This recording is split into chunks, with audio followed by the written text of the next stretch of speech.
कर दीजिए, एक बार फिर से हम बताते हैं कन्फर्मेशनल आइसोमरिज्म कहाँ होगा, उसको कैसे पहचानेंगे। ठीक है, ये क्वेश्चन है। तो हमने क्या बताया था कि भाई सिग्मा बॉन्ड के अराउंड फ्री रोटेशन होना चाहिए, पहला कंडीशन। सिग्मा बॉन्ड के अराउंड क्या हो रहा है, फ्री रोटेशन। और फ्री रोटेशन मतलब इतना भी फ्री रोटेशन नहीं है, ठीक है, एनर्जी बैरियर है जो रूम टेम्परेचर पे मिल जा रहा है। ठीक है, तो इसमें बताया कि भाई डिफरेंट डिस्टेंसेज होने चाहिए। जैसे सबसे सिंपल एग्जांपल आपका क्या था कि भाई यहाँ आपका एच एच और यहाँ रोटेशन से क्या मिल रहा है हमको, डिफरेंट रिलेटिव डिस्टेंसेस मिल रहे हैं। इसको समझने का सबसे बढ़िया तरीका है न्यूमैन प्रोजेक्शन से समझ लिया था। हाइड्रोजन हाइड्रोजन की डिस्टेंस इक्लिप्स फॉर्म में अलग है और स्टैगर्ड फॉर्म में अलग हो जा रही थी। यहाँ CH3 बना दिया था, तब पर भी डिस्टेंसेस चेंज हो रही थी। और डिस्टेंसेस चेंज होने का मतलब कि एनर्जी बैरियर्स अलग अलग आएंगे और एक ग्राफ हमारा बन जाएगा। समझ में आ रही बात। तो सिग्मा बॉन्ड के अराउंड रोटेशन से अगर रिलेटिव चेंज इन डिस्टेंस होता है तो वही क्या है, कन्फर्मेशनल आइसोमरिज्म। तो जैसे अगर कोई बोले कि H2O2 में क्या कन्फर्मेशनल आइसोमरिज्म होगा, तो इसमें कन्फर्मेशनल आइसोमरिज्म हो जाएगा। इसके अबाउट अगर आप रोटेट करेंगे तो different relative change in distances मिलेंगे। जैसे ऑक्सीजन ऑक्सीजन में एक आपको ये पॉसिबिलिटी मिल सकती है, दूसरी पॉसिबिलिटी क्या मिल सकती है, ऐसे मिल सकता है। ये डिफरेंट कन्फर्मेशन है, ये इक्लिप्स फॉर्म है और ये क्या है, स्टैगर्ड फॉर्म है। समझ में आ रही बात। तो कन्फर्मेशन हो जाएगा। और हमने बताया कि भाई CH4 में कन्फर्मेशन नहीं हो पाएगा। क्यों नहीं हो पाएगा, क्योंकि आपका फ्री रोटेशन तो है, यहाँ आप रोटेट करिए लेकिन रिलेटिव चेंज इन डिस्टेंस कहीं भी नहीं होने जा रहा है, तो इसमें कन्फर्मेशनल आइसोमरिज्म नहीं होगा। जैसे आपका एग्जांपल था HH इस टाइप से, तो क्या यहाँ कन्फर्मेशनल आइसोमरिज्म हो पाएगा, तो हाँ, यहाँ रोटेशन करिए और रिलेटिव चेंज इन डिस्टेंस मिलेगा आपको। एक लोन पेयर भी है, बना लेंगे। समझ में आ रही बात। तो हमने एक फॉर्मूला क्या दिया था ABCD और बीच में क्या होना चाहिए, केवल सिग्मा बॉन्ड होना चाहिए। ठीक है, लेकिन उस फॉर्मूले की अपनी लिमिटेशन है, हर जगह नहीं बता पाएगा, लेकिन मैक्सिमम जगहों पे आपका काम चल जाएगा। सबसे बढ़िया एग्जांपल क्या था कि अगर आपको बोला जाए कि भाई यहाँ डबल बॉन्ड और यहाँ डबल बॉन्ड, तो क्या ये कन्फर्मेशनल आइसोमरिज्म शो कर सकता है, तो बिल्कुल। यहाँ आप रोटेट करेंगे तो ये क्या कर जाएगा, सेम साइड जा सकता है, तो ये कन्फर्मेशनल आइसोमरिज्म। इसमें हमको ABCD लिखने की जरूरत नहीं, वो अपने आप हमको समझ में आ रहा है। क्लियर है। तो कहाँ कन्फर्मेशनल आइसोमरिज्म होगा, तो ये आपको मेरे ख्याल से समझ में आ गया था। अच्छा, लास्ट क्वेश्चन हम लोग का क्लियर हुआ था। लास्ट क्वेश्चन थोड़ा जल्दीबाजी में हमने बताया, stable conformations with non zero dipole moment. तो करना क्या है, फिशर बना हुआ है तो उसको कन्वर्ट करिए किसमें, न्यूमैन प्रोजेक्शन में। और न्यूमैन प्रोजेक्शन में जितने आपके गॉस कन्फर्मेशन या एंटी है उनको बना लीजिए। तो मैक्सिमम आंसर इसमें 3 आ सकता है। और डाइपोल्स अगर कैंसिल कर जाएंगे तो उसका जीरो डाइपोल मोमेंट रिपोर्ट करेंगे। जैसे एक एग्जांपल और इसमें हम समझाएं, जैसे अगर आपसे बोलता है कि भाई यहाँ आपका क्लोरीन हो गया, ब्रोमीन, यहाँ आपका CH3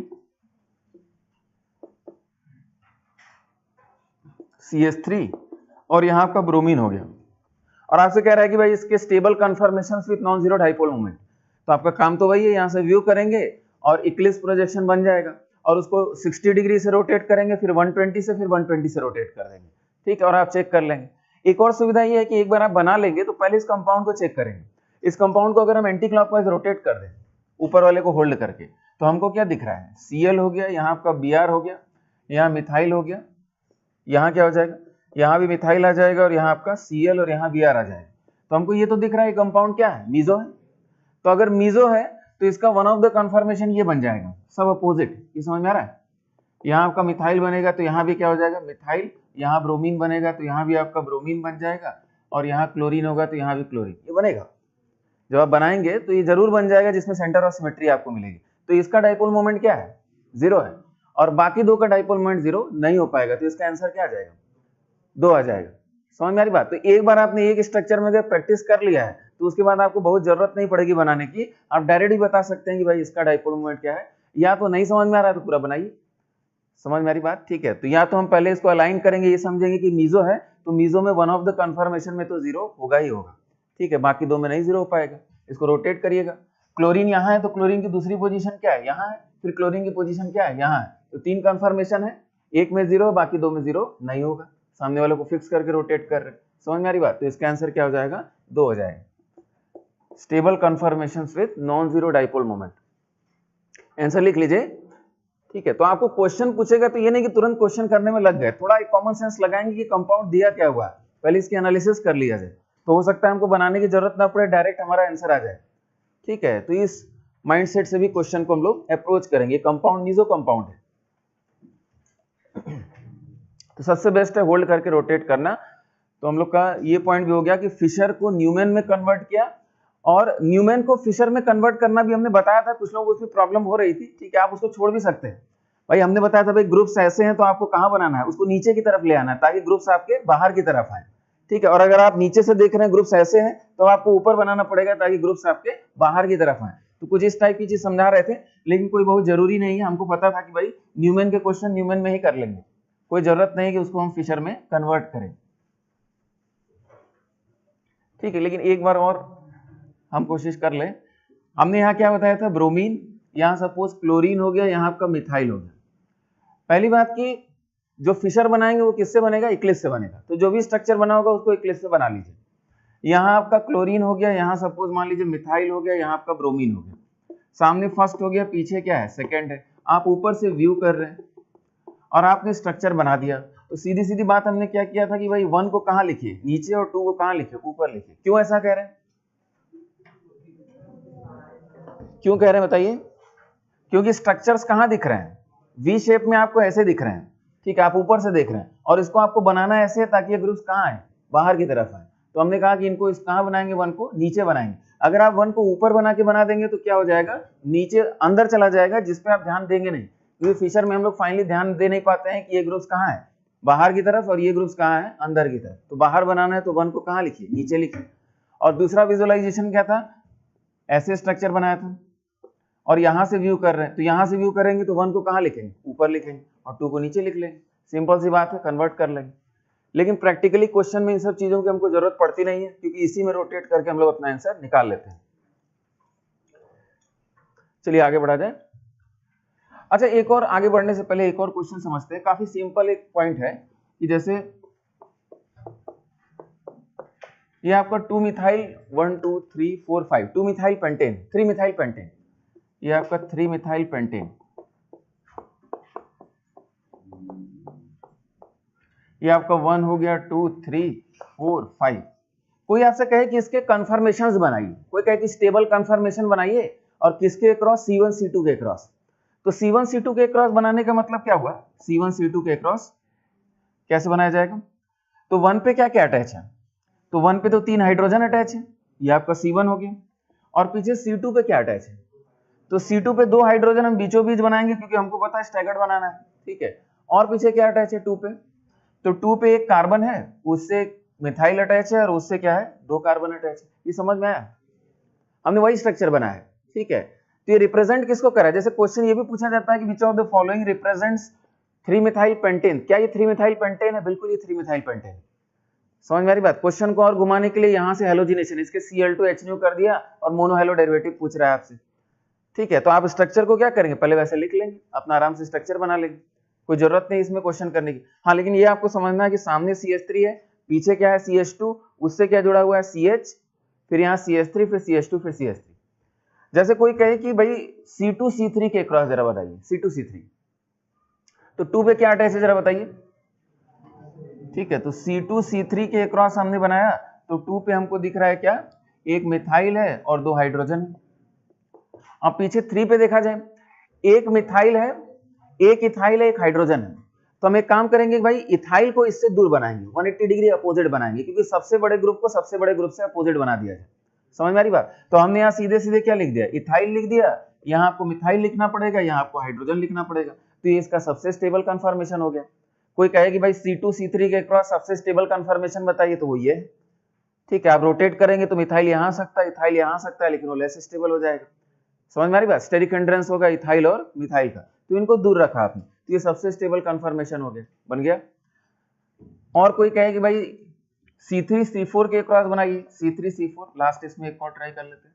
तो C3 C4, तो 3 से क्या अटैच है बताइए, 3 से आपका क्या है, इथाइल अटैच है, ठीक है। मान लीजिए हमने ऐसे बना दिया, यहाँ आपका क्या है, मिथाइल है, इसको ऐसे बना दिया, और यहाँ क्या लिख दिया, हाइड्रोजन। वही स्ट्रक्चर है, एक आपका इथाइल, एक आपका मिथाइल, और एक क्या है आपका हाइड्रोजन। और 4 से क्या अटैच है, एक मिथाइल, तो यहां बना लिया, और 2 हाइड्रोजन ऐसे बना लिया। क्लियर है, ठीक है। तो एक तो क्वेश्चन इसमें क्या हो गया कि विच ऑफ द फॉलोइंग, किसके अबाउट कौन सा कंफर्मेशन है, ये आपको समझ में आ गया। दूसरा कि which of the following represents 3 methyl pentane, 4 option दे दिया। तो ये सभी क्या है, 3 मिथाइल पेंटेन ही। क्लियर है, ठीक है। तो ऐसे 4 ऑप्शन होंगे। आपको करना क्या होता है, सिंपली क्या ये 3 मिथाइल पेंटेन है, तो आपको करना क्या है, आप इसको ओपन करके लिख लीजिए। CH3 है, ये क्या है, CH2 है, पीछे क्या है CH है, फिर उससे CH3, फिर इथाइल जुड़ा हुआ है, बना लीजिए, अपने आप बन जाएगा। ठीक है। तो एक और क्वेश्चन इसमें क्या लिखा जा सकता है,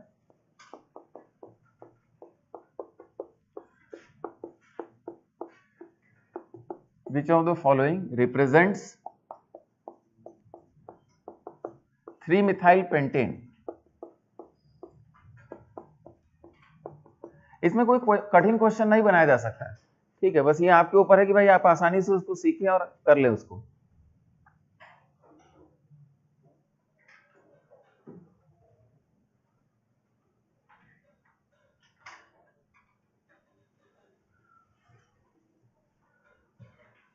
ठीक है, तो कहीं कहीं हेलोजिनेशन के क्वेश्चन में यहां से शुरू करेगा, इसका हेलोजिनेशन करा रहा है, आप कंफ्यूज हो गए कि ये क्या दिया हुआ।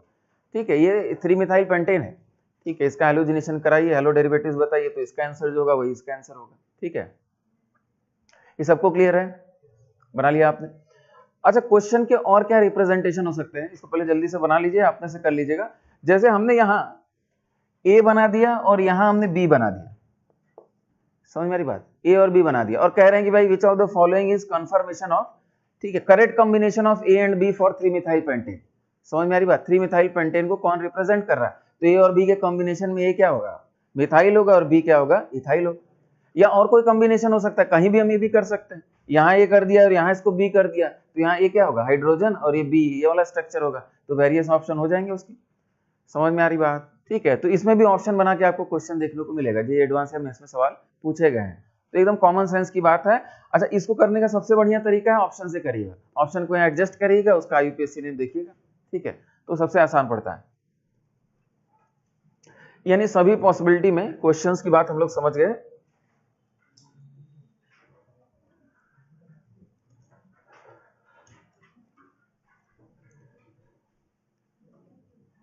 इसके बाद लिखिए, हेडिंग डालिए, साइक्लोएल्केन्स। साइक्लोएल्केन्स, साइक्लोएल्केन्स, साइक्लोएल्केन्स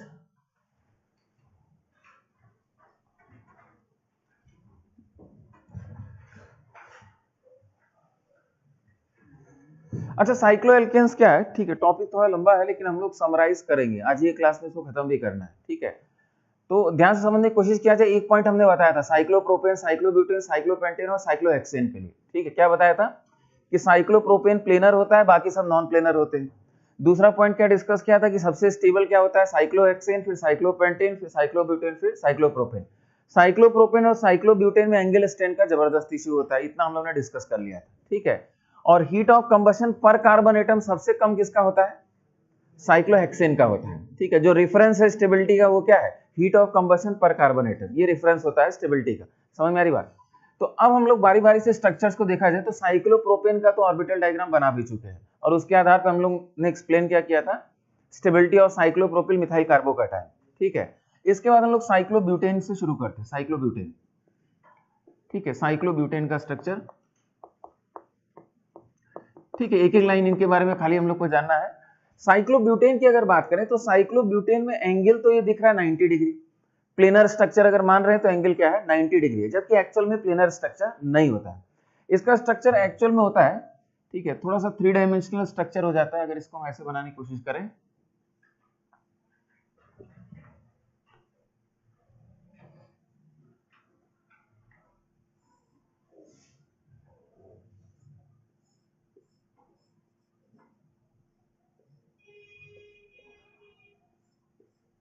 ठीक है, यहाँ जो एंगल होता है, ये एंगल आपका हो जाता है 88 डिग्री, मतलब थोड़ा सा स्ट्रक्चर ऐसा होता है। समझ में आ रही बात। तो ये प्लेनर स्ट्रक्चर नहीं होता है। क्यों प्लेनर स्ट्रक्चर नहीं हुआ, इस बात को समझा जाए, ये प्लेनर स्ट्रक्चर होता नहीं है। ठीक है, इसको बोला जाता है विंग स्ट्रक्चर या बटरफ्लाई स्ट्रक्चर, इस टाइप से इसको नाम दे दिया जाता है, वैसा ही कुछ शेप दिख रहा है। तो it is not a planar structure. इसमें एंगल की बात करें तो एंगल स्ट्रेंथ तो और बढ़ गया, अगर ये प्लेनर होता तो 90 डिग्री का एंगल, ये क्या है, नॉन प्लेनर स्ट्रक्चर हो गया, तो नॉन प्लेनर हो गया तो एंगल स्ट्रेंथ तो और बढ़ा, 90 से कहां पहुंच गया, 88 डिग्री। लेकिन इसमें एक चीज में आराम मिला है, इसमें बेसिकली अगर ये प्लेनर स्ट्रक्चर होता है तो यहाँ जो CH बॉन्ड है और यहाँ जो CH बॉन्ड है ये एक लाइन में होते, समझ में आ रही बात। और एक लाइन में मतलब एक के पीछे एक, मतलब यहाँ से देखेंगे तो ये क्या इक्लिप्स स्ट्रक्चर है। तो इक्लिप्स स्ट्रक्चर है तो इसमें क्या है इक्लिप्सिंग स्ट्रेन है। जैसे अगर ये प्लेनर है तो ये क्या है इक्लिप्स पोजीशन है, और इसमें क्या है इक्लिप्सिंग स्ट्रेन। तो इसमें 4 पेयर ऑफ इक्लिप्सिंग स्ट्रेन होता है। तो मतलब इसमें एंगल स्ट्रेन तो है ही है, दूसरा स्ट्रेन भी इसमें क्या है इक्लिप्सिंग स्ट्रेन। ठीक है, तो साइक्लोब्यूटेन अनस्टेबल है दो कारण से, पहला एंगल स्ट्रेन, दूसरा इक्लिप्सिंग स्ट्रेन। तो इसने क्या किया, थोड़ा सा एंगल स्ट्रेन बढ़ाया, डिफॉर्म हो गया। तो डिफॉर्म होने से क्या हुआ, अब एक के पीछे एक एटम्स नहीं रहेंगे। ये पॉइंट समझ में आ गया। थोड़ा सा स्ट्रक्चर इसने शेप चेंज कर लिया, ठीक है, नॉन प्लेनर स्ट्रक्चर हो गया, 3 डायमेंशनल हो गया। तो अब CH बॉन्ड के just 180 degree opposite CH bond नहीं, सॉरी, जस्ट उसी लाइन में आपको हाइड्रोजन नहीं मिलेगा, थोड़ा ऊपर नीचे हो गया। ठीक है, तो बस इसको समझ लेते हैं, इस पॉइंट पे लिख लेते हैं, बस 1-2 पॉइंट लिखना है। एंगल स्ट्रेन इंक्रीजेस, स्ट्रक्चर बना के लिख लीजिए।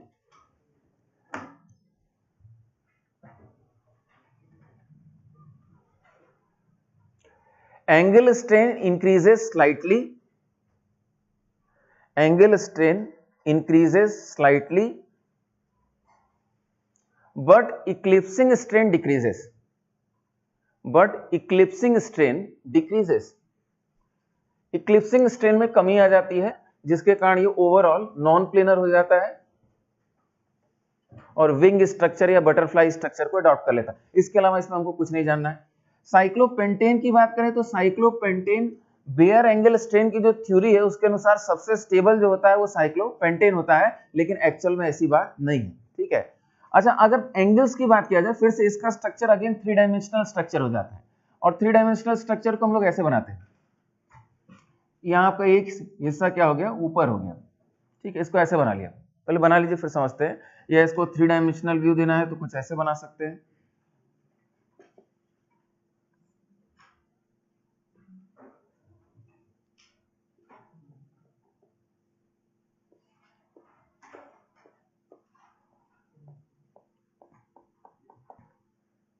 इसको बोल जाता है फोल्डेड इन्वेलप,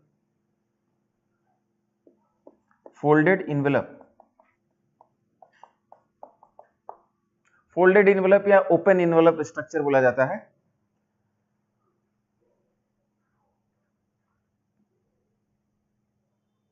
जल्दी जल्दी बनाइए, इसमें कुछ है नहीं भाई।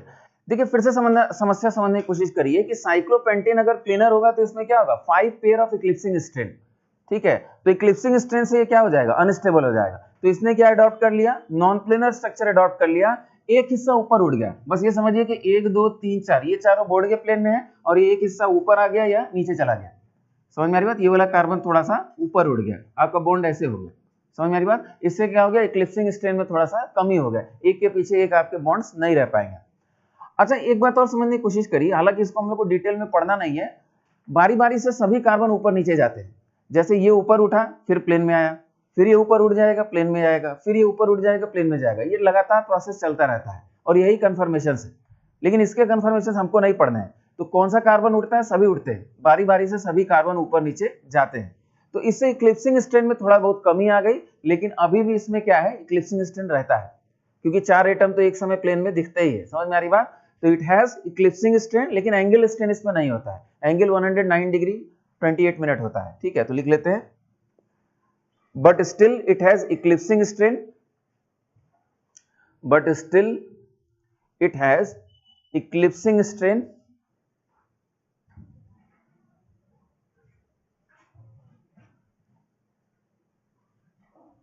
ब्रैकेट में but no angle strain, angle strain नहीं होता इसमें, but no angle strain, eclipsing strain अभी भी है।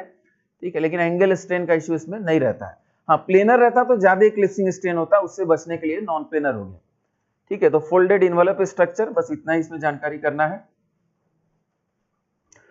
ठीक है, जो मेनली हम लोग को पढ़ना है वो तो साइक्लोहेक्सेन की बात करनी है। तो साइक्लोहेक्सेन पे आते हैं। साइक्लोहेक्सेन, अच्छा, साइक्लोहेक्सेन में भी वही बात है, अगर साइक्लोहेक्सेन प्लेनर होता है, इफ प्लेनर, तब क्या क्या इसमें इश्यू आते बताइए। तो पहला तो इसमें एंगल स्ट्रेन होता है, एंगल स्ट्रेन होता है।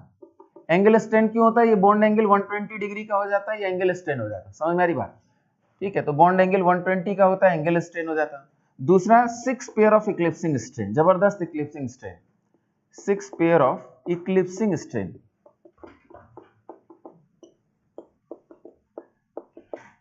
तो एंगल स्ट्रेन हो जाता है और 6 पेयर ऑफ इक्लिप्सिंग स्ट्रेन हो जाता है।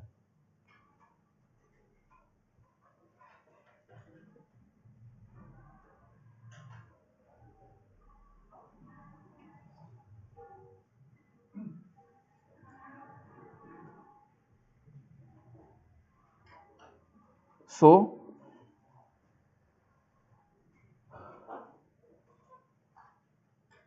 Cyclohexane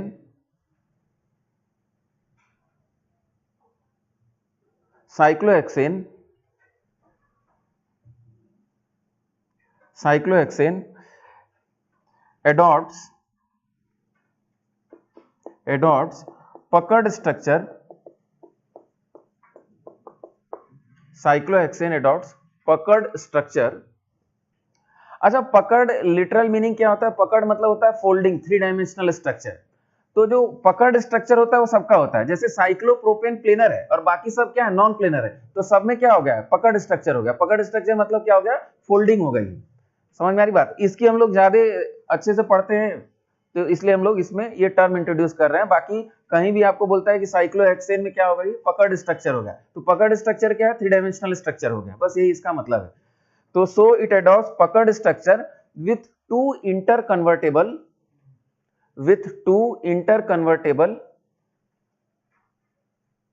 chair conformations, with two interconvertible chair conformations, with two interconvertible chair conformations, with two interconvertible chair conformations. अब यही चीज हम लोग को सीखना है, फिर से समझ लिया जाए।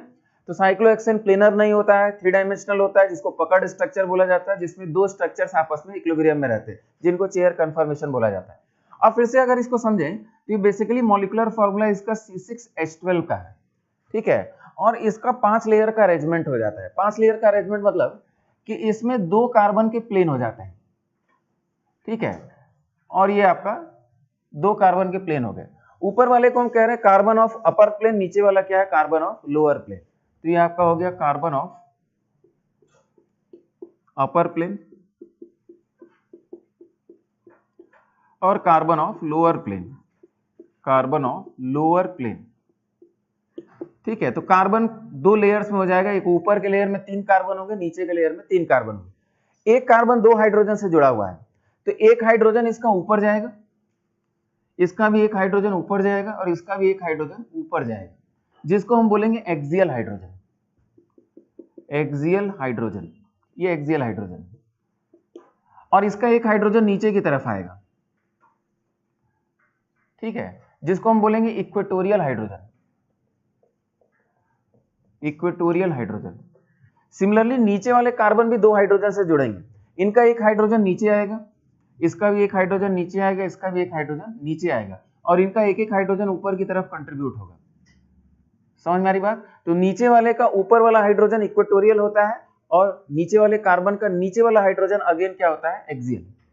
ये भी आपका क्या होता है? एक्सियल हाइड्रोजन, ठीक है। तो लेयर कितनी हो गई?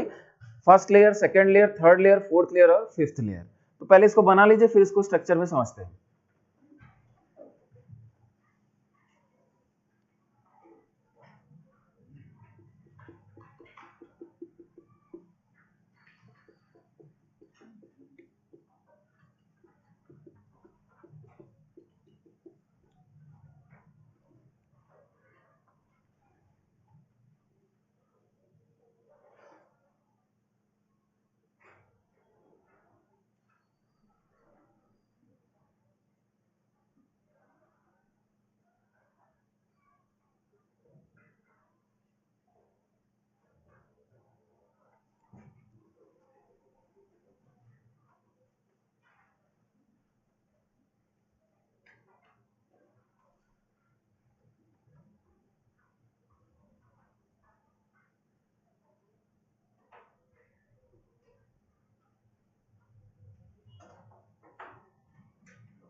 बहुत तेजी से बनाइए भाई, अभी इसमें कुछ समझने का नहीं है, बस बना लीजिए।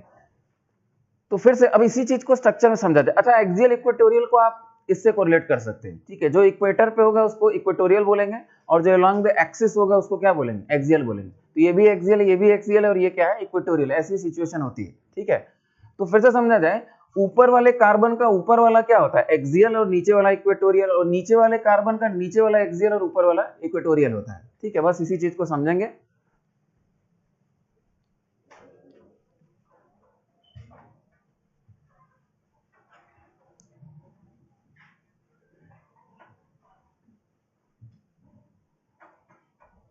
अच्छा, अब इसको बनाने का जो तरीका है, पहले एक बार ध्यान से देख लीजिए। बनाने का तरीका क्या है कि 3 स्लोप या 3 पैरेलल लाइन से बनाया जाता है, ठीक है। बहुत सिंपल सी बात। तो जैसे स्लोप की बात करें तो ये पहला आपका पैरेलल लाइन हो गया, ठीक है। ये इसके हमने क्या बनाया है, पैरेलल बनाया है, ये पहला स्लोप हो गया। दूसरा आपका ये हो गया, ठीक है, ये इसके हमने क्या बनाया, पैरेलल बनाया, ठीक है। और तीसरा स्लोप आपका ये हो जाएगा, ठीक है। ये आपका थर्ड, और ये इसके क्या हो गया, पैरेलल हो गया। यानी 3 स्लोप या 3 पैरेलल लाइन से बनाया जाता है। तो फिर से जरा समझा जाए, हमने क्या किया, पहले ये बना दिया, फिर उसके बाद क्या बना दिया, दूसरा पैरेलल लाइन बनाया, और फिर लास्ट में क्या कर दिया, तीसरा पैरेलल लाइन। समझ में आ रही बात? इस प्रकार से हमने स्ट्रक्चर को बनाया है, ठीक है। अब जरा देखा जाए, इसमें अगर हम इसको पहचाने, इसको नंबरिंग अगर कर दें, तो ये आपका 1 हो गया, ये आपका 2 हो गया, 3 हो गया, ये आपका 4 हो गया, ये आपका 5, ये आपका क्या हो गया, 6 हो गया।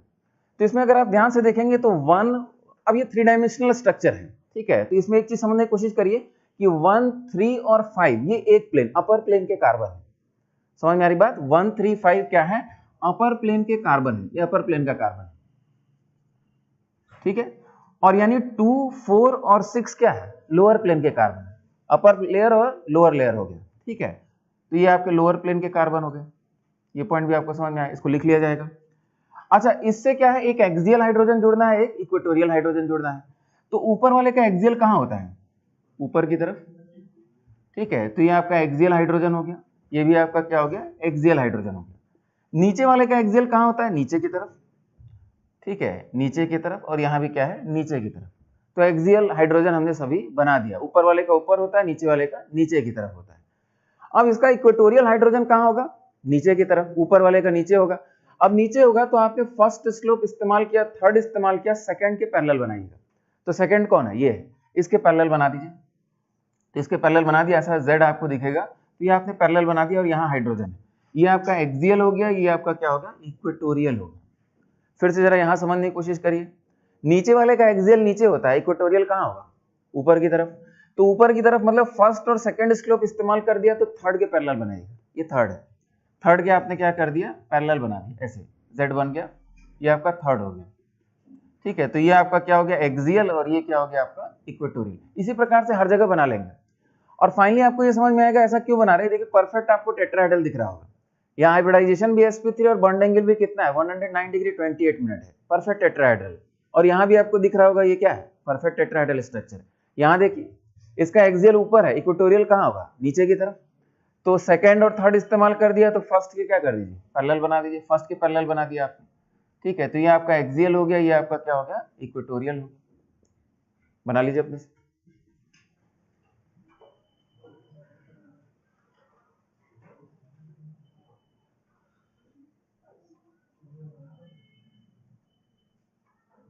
एक बार कोशिश करिए, 2-3 बार इन स्ट्रक्चर्स को बनाएंगे, आ जाएगा।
हो गया?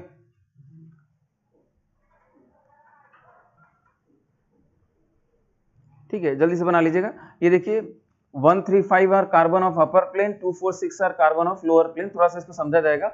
अच्छा 4 पे ये नीचे वाला कार्बन है तो एक्सियल नीचे हो गया, इक्वेटोरियल ऊपर हो गया। इक्वेटोरियल ऊपर हो गया, वैसे तो आप कैसे भी बना दे, ठीक है, कैसे बना दे उससे फर्क नहीं है, लेकिन एग्जैक्ट बना रहे तो एक बार सीखिए कि फर्स्ट और थर्ड तो यानी सेकंड के क्या बनाए, पैरेलल बनाए, तब ये परफेक्ट क्या होगा, टेट्राहेड्रल स्ट्रक्चर हो जाएगा। ये आपका सेकंड स्ट्रक्चर, ये आपका हाइड्रोजन हो गया और ये आपका क्या हो गया, एक्सियल हाइड्रोजन, ये इक्वेटोरियल। यहाँ भी बना सकते हैं, एक्सियल ऊपर है तो इक्वेटोरियल कहाँ होगा, नीचे होगा। ठीक है, किसके पैरेलल बनाया जाए, तो सेकंड और फर्स्ट स्लोप इस्तेमाल किया है, थर्ड के पैरेलल बना देंगे। ये आपका हाइड्रोजन हो गया। यहाँ बताइए एक्सियल नीचे, इक्वेटोरियल क्या हो जाएगा, ऊपर हो जाएगा। तो ऊपर हो जाएगा तो सेकंड और थर्ड इस्तेमाल किया, फर्स्ट के पैरेलल बना दीजिए, ऐसे कुछ। ठीक है, तो ये आपका एक्सियल हो गया, ये आपका क्या होगा, इक्वेटोरियल होगा। ये सबको क्लियर है? स्ट्रक्चर बना लिया, एक्सियल इक्वेटोरियल बना सकते हैं। ठीक है, ऊपर का एक्सियल ऊपर, नीचे का एक्सियल नीचे होता है, उसके बाद इक्वेटोरियल बना ले जाएंगे। ठीक है, अभी एग्जैक्ट बना रहे, बाद में एक रफ आइडिया से ही बना लेंगे। ठीक है, इतना कोई बहुत एग्जैक्ट बनाने की जरूरत नहीं पड़ेगी आगे। अच्छा एक चीज तो हम लोग को समझ में आ गया कि इसमें साइक्लोहेक्सेन के इस कन्फर्मेशन में एंगल स्ट्रेन 0 है। क्यों? क्योंकि सभी टेट्राहेड्रल के ही बॉन्ड एंगल स्ट्रेन 0 है। ठीक है, अच्छा ये स्ट्रक्चर है कैसा, इसको भी समझने की कोशिश करिएगा। स्ट्रक्चर किस प्रकार का है, जैसे अगर मान लीजिए यहाँ इसको बात करिए, 1 हो गया, 2, 3, 4, ये सब एक प्लेन में। ठीक है, जैसे इसके कॉर्नर्स क्या है, सब एक प्लेन में। समझ में आ रही बात? तो ये और ये क्या है, अपर प्लेन के कार्बन, और ये क्या है, लोअर प्लेन के कार्बन। ठीक है, अब इससे एक कार्बन अटैच होने वाला है, कैसे, ट्रायंगल में इमेजिन करिएगा, ट्रायंगल में ऊपर आ रहा है, यहाँ पे एक कार्बन है जो इन दोनों से अटैच हो रहा है, समझ में, यहाँ पे। ठीक है, और उसका प्लेन क्या है, ये इसी के पैरेलल होगा, इसी के प्लेन में होगा, मतलब ये ऊपर वाले प्लेन में, तो ये जो यहाँ वाला कार्बन होगा कितना ऊपर होगा, ताकि इनका एक प्लेन हो जाए, अपर प्लेन। समझ में आ रही बात? तो यहाँ अटैचमेंट हो गया, यहाँ से भी एक कार्बन जुड़ा हुआ है नीचे, यहाँ का। ठीक है, ये कार्बन जुड़ा हुआ है जो दिखाया हमने नीचे की तरफ, क्लियर है? ठीक है, और कितना नीचे, सच दैट इनका और इनका प्लेन क्या हो जाए, एक हो जाए। तो carbon of upper plane clear हो गया, कार्बन ऑफ लोअर प्लेन, बस यही हम लोग को आइडिया करना है। ठीक है, अब यहाँ एक और चीज समझने की कोशिश करिए, आप यहां से इसको व्यू करिए।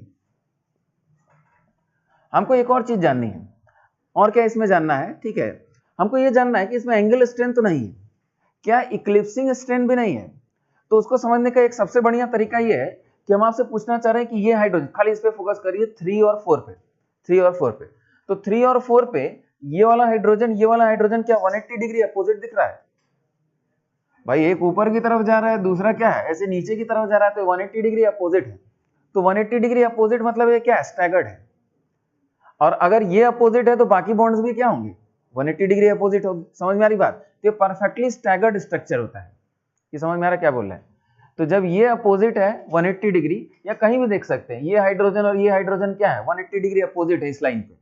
समझ में आ रही बात? तो 180 डिग्री अपोजिट है तो बाकी भी क्या होंगे, 180 डिग्री अपोजिट होंगे। It is a perfect staggered structure. ठीक है, लेकिन यहां से व्यू करके न्यूमैन प्रोजेक्शन बना के इसको समझा जाता है।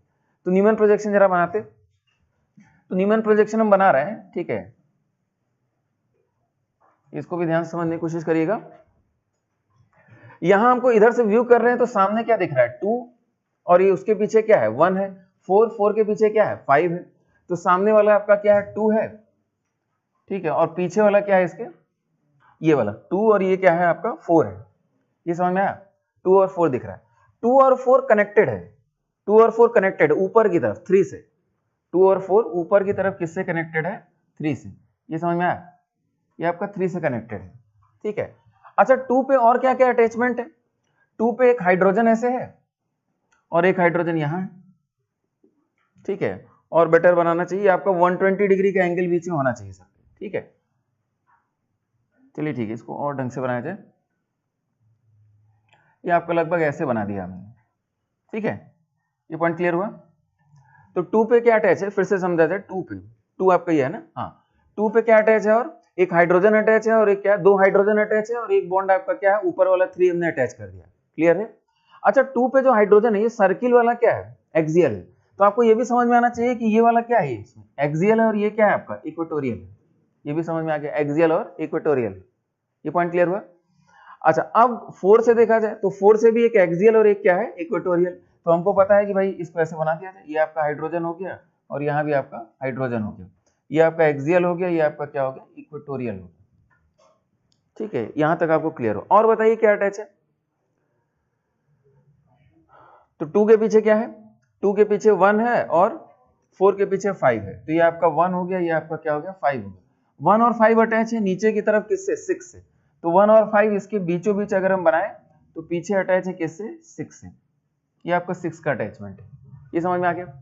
ठीक है, अच्छा ये यानी बीचों बीच दिखा रहे हैं, इसका मतलब क्या हो गया, यहाँ हमको हाइड्रोजन इसके बीच दिखाना है और यहाँ हाइड्रोजन क्या है, इसके बीच है। यहाँ भी हाइड्रोजन इसके बीच बनेगा, भाई ये इन दोनों के बीच में जा रहा है तो ऑब्वियस सी बात है हाइड्रोजन यहाँ बीच में ही जाएगा। ठीक है, और ये आपका एक्सियल हाइड्रोजन हो गया पीछे वाले का, और ये क्या हो गया आपका इक्वेटोरियल हाइड्रोजन। ये भी आपका एक्सियल हाइड्रोजन हो गया, ये आपका इक्वेटोरियल हाइड्रोजन हो गया। ये क्लियर हुआ, समझ में आई बात। आप यहां से देखेंगे तो देखिए समझने का तरीका तो यही है कि भाई ये अपोजिट है, समझ, स्टैगर्ड स्ट्रक्चर है। अब हम यहां से देख के बनाए चाहे कहीं से भी समझ जाए कि भाई ये स्ट्रक्चर क्या है, स्टैगर्ड है, तो यहां से परफेक्टली समझ में आ गया कि सब क्या है, 180 डिग्री अपोजिट है, मतलब it is a perfectly staggered structure, मतलब कोई भी इक्लिप्सिंग स्ट्रेन नहीं है इसमें। पहले एक बार बना लीजिए फिर इसको समझते हैं, इसका इंपॉर्टेंस है।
ठीक है, तो इस न्यूमैन प्रोजेक्शन से एकदम क्लियर कट समझ में आ गया कि इसमें एंगल स्ट्रेन नहीं और इक्लिप्सिंग स्ट्रेन भी क्या है, जीरो है। It is a perfect staggered structure.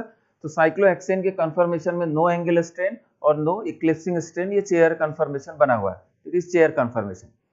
अब यहाँ एक और चीज समझा जाए, देखिए फिर से इस डायग्राम को समझने की कोशिश करिए। 2 में ये सर्किल वाला हाइड्रोजन एक्सियल है और 1 पे क्या है, ये सर्किल वाला हाइड्रोजन क्या है, एक्सियल है। तो एक्सियल एक्सियल 180 डिग्री यहाँ अपार्ट दिख रहा है, तो क्या यहाँ भी दिख रहा है 180 डिग्री क्या है, अपार्ट है। ये पॉइंट समझ में आ गया।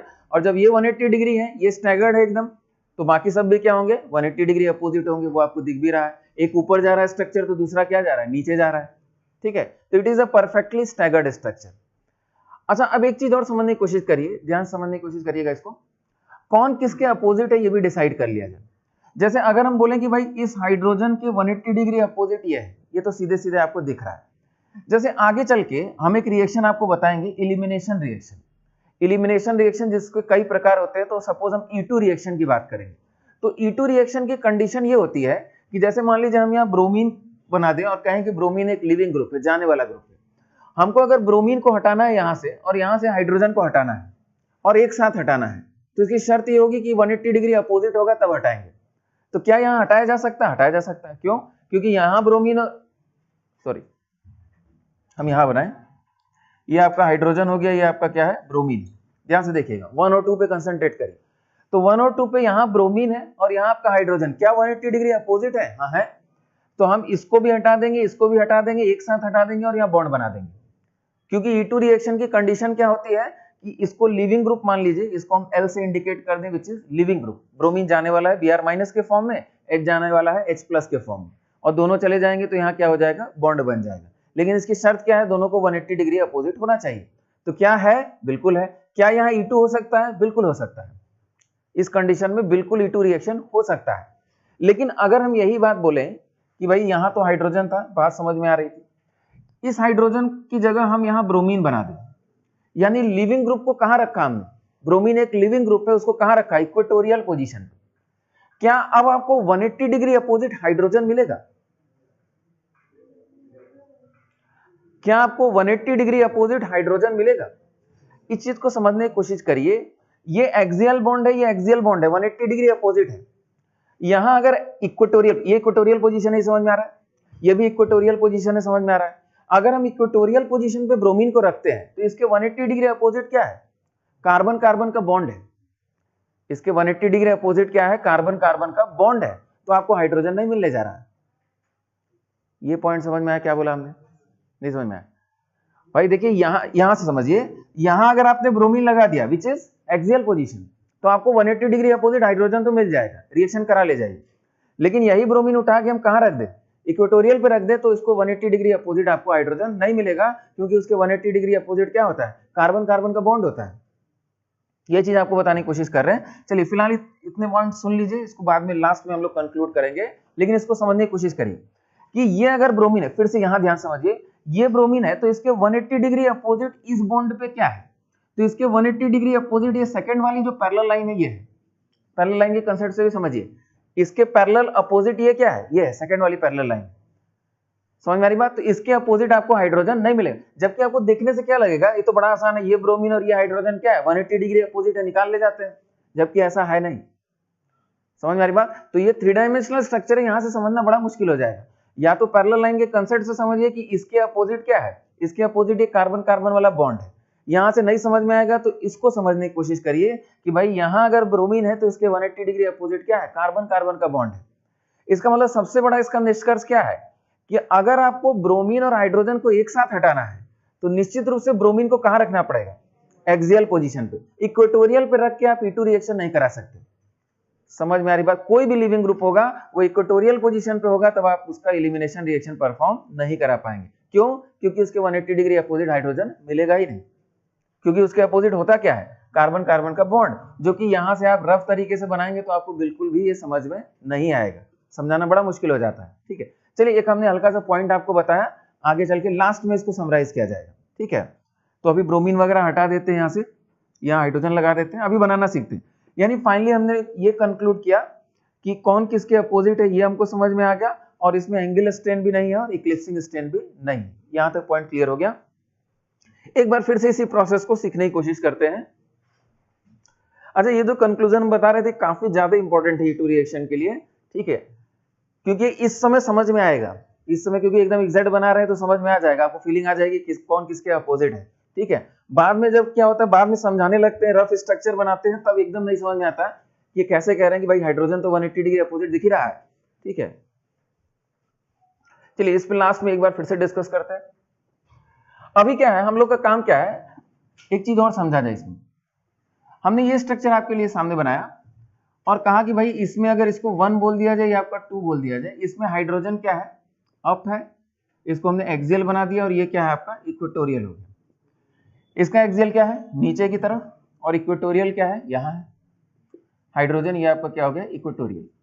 अब इसमें एक फ्लिपिंग का कंसेप्ट हो रहा है। फ्लिपिंग क्या है, फिर से समझने की कोशिश करिए कि इसमें, ठीक है, इसमें हो क्या रहा है, इसमें जैसे मान लीजिए कार्बन कार्बन के बॉन्ड है, ए और बी हो गया, तो हमने आपको एक चीज बताया था कि भाई इसमें यहां फ्री रोटेशन नहीं होता है। साइक्लोहेक्सेन में हमने क्या बताया था आपको, साइक्लोहेक्सेन में ज्योमेट्रिकल आइसोमर्स बनाए थे। ठीक है, और हमने कहा था कि भाई यहां रिस्ट्रिक्टेड रोटेशन है। लेकिन होता क्या है कि भाई ये भी घूमेगा, सब एक साथ घूमेंगे, सब एक साथ घूमेंगे, तब ये डिफरेंट फॉर्म्स अडॉप्ट करने लगेगा।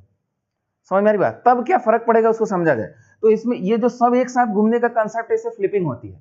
और फ्लिपिंग का क्या मतलब होता है कि अपर प्लेन के कार्बन नीचे चले जाते हैं और नीचे वाले कार्बन ऊपर चले जाते हैं। एक्सियल बॉन्ड इक्वेटोरियल हो जाता है, इक्वेटोरियल बॉन्ड एक्सियल हो जाता है। तो पहले पॉइंट लिख लिया जाए, फिर बनाते हैं। ठीक है, during flipping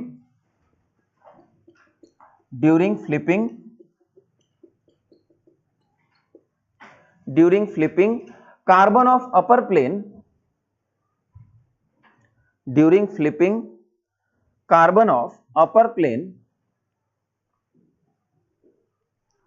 goes to lower plane, carbon of upper plane goes to lower plane and lower to upper. And lower to upper, lower plane के कार्बन ऊपर चले जाएंगे। अगला point, axial bonds become equatorial and equatorial becomes axial. Axial bonds become equatorial and equatorial becomes axial.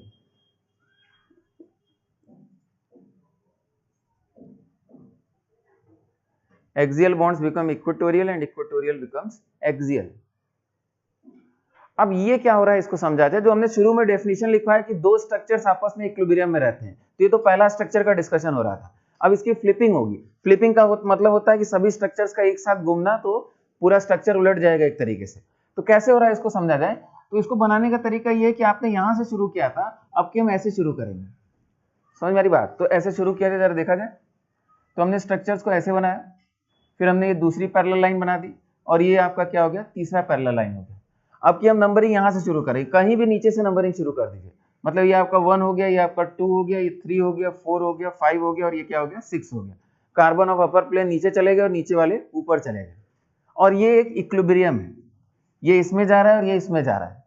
अच्छा, ऐसा नहीं कि direct इसमें चला गया, बीच में ढेर सारी और स्टेजेस आई हैं, हाफ चेयर, ट्विस्ट बोट, समझ में आ रही बात, डिफरेंट फॉर्म्स या बोट कन्फर्मेशन, बीच में और ढेर सारी चीजें आई हैं, ठीक है। लेकिन उनकी बात अभी हम नहीं कर रहे, डायरेक्ट यहां से यहां डिस्कस कर रहे हैं, ठीक है। अच्छा, अब जरा देखा जाए 1 पे एक्सियल क्या था। 1 का एक्सियल है क्या, डाउन। इक्वेटोरियल क्या है, अप, इसके पैरेलल होगा। और 2 का एक्सियल क्या है, अप। इक्वेटोरियल क्या है, डाउन। तो जरा देखा जाए, यहां से कंपेयर किया जाए। इसका एक्सियल क्या था, स्क्वायर वाला, नहीं सॉरी सर्किल वाला, तो ये कहां चला जाएगा, इक्वेटोरियल चला जाएगा। Axial bonds become equatorial and equatorial becomes axial. तो ये आपका क्या, इक्वेटोरियल, ये कहां चला जाएगा, एक्सियल पे चला जाएगा। 2 पे बताइए, 2 आपका कहां चला गया, ऊपर चला गया। और इसका एक्सियल हमने क्या बताया था, सर्किल, ये कहां चला जाएगा, इक्वेटोरियल। और इक्वेटोरियल कहां चला गया आपका, एक्सियल पे चला गया। ये प्रोसेस हुआ है। पहले इसको बनाइए।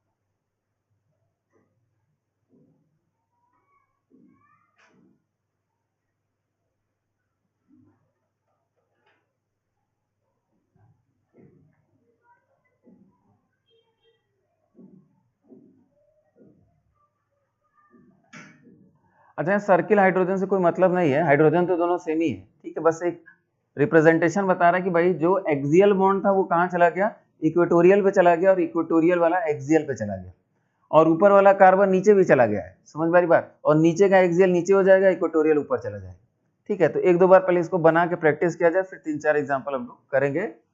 तो during flipping carbon of upper plane goes to lower plane. इसका तरीका क्या है, यहां से याद रखिएगा। इसको ऐसे बना रहे तो इसको आप यहां से शुरू करिए, अपने आप बन जाएगा, ठीक है।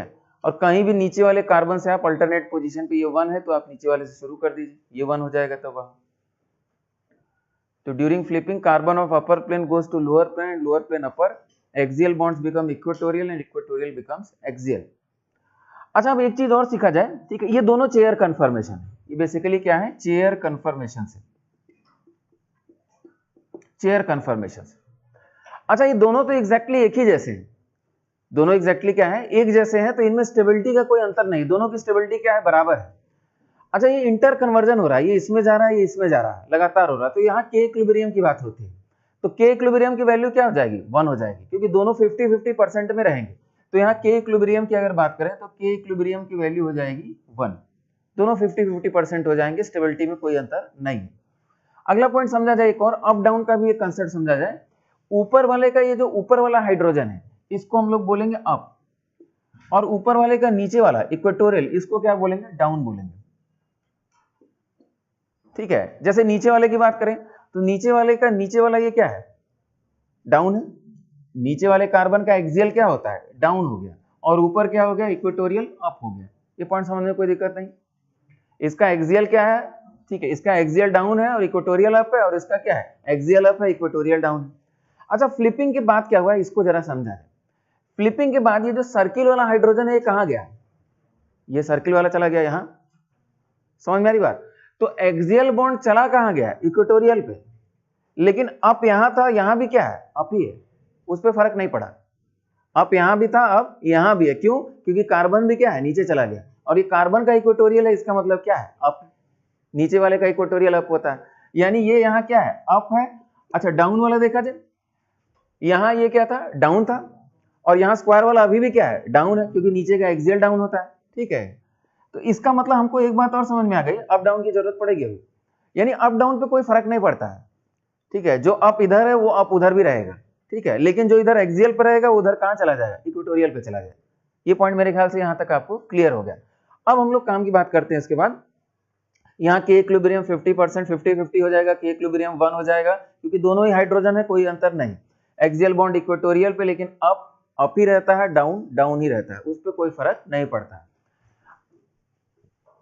अब हम लोग 2-4 इंपॉर्टेंट कंपाउंड्स के कन्फर्मेशंस बनाते हैं, फिर पूरा आइडिया समझने की कोशिश करते हैं।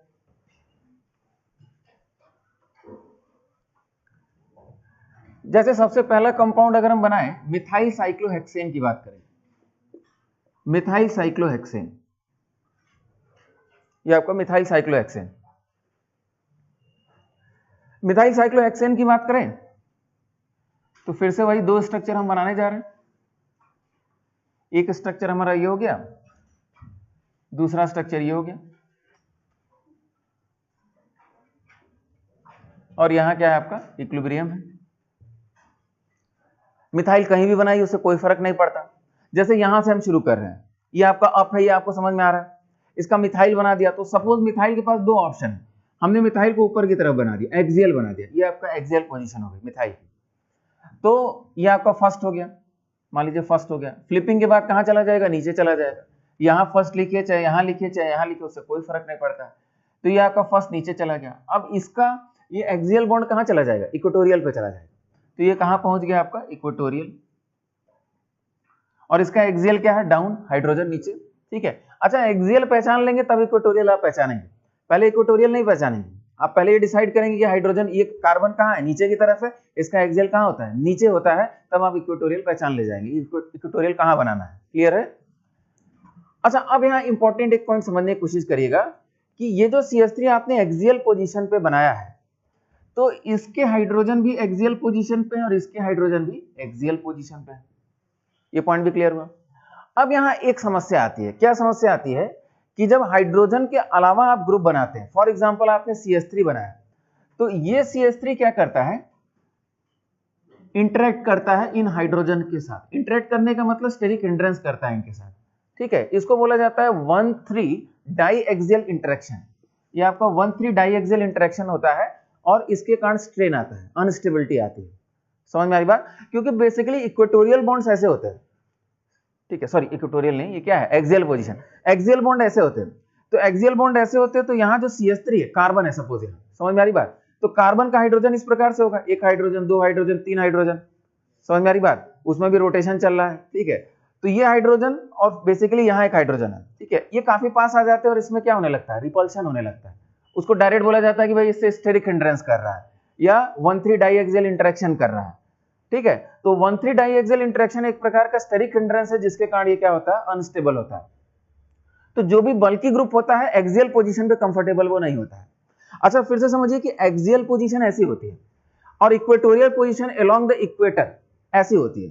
समझ में आ रही बात, इक्वेटोरियल पोजीशन बाहर की तरफ प्रोजेक्टेड होती है, इस प्रकार से इक्वेटर पे जैसे होता है। ठीक है, जबकि एक्सियल पोजीशन एकदम खड़ा इस प्रकार से। तो इसका मतलब कोई भी ग्रुप चाहता है वो कहां चला जाए, इक्वेटोरियल पोजीशन पे चला जाए, क्योंकि equatorial position spread out appearance देती है। ठीक है, जिससे स्टेरिक हिंड्रेंस नहीं होता है।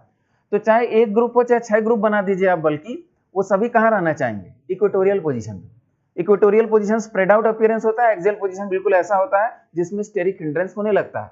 तो यहां जो स्टेरिक हिंड्रेंस हो रहा है उसका नाम क्या दिया जाता है, 1,3 डाइएक्सियल इंटरेक्शन।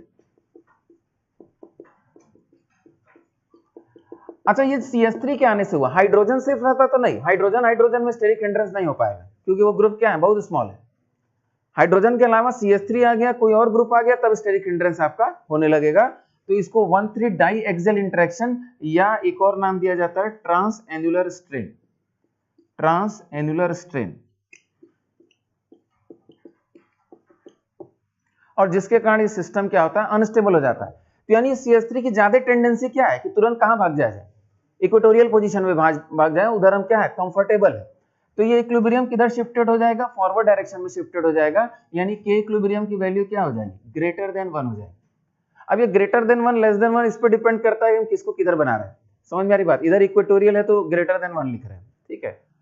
तो ये आपका इक्वेटोरियल पोजीशन है और यहाँ आपका एक्सियल पोजीशन पे है CH3। बना लीजिए, एक लाइन लिख लेते हैं।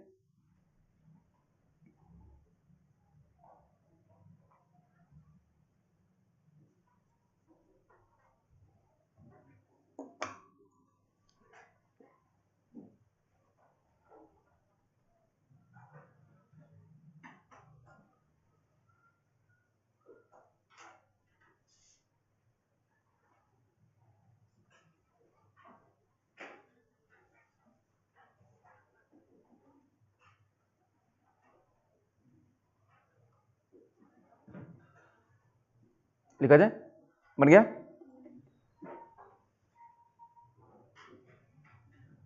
When the group is bigger than hydrogen, when the group is bigger than hydrogen, when the group is bigger than hydrogen, जैसे बल्कि ग्रुप किसको माना जाए, तो हाइड्रोजन से जो भी बड़ा होगा उसको बल्कि ग्रुप मान लेंगे। तो when the group is bigger than hydrogen, there is diaxial interaction at the axial position, there is diaxial interaction, there is diaxial interaction at axial position,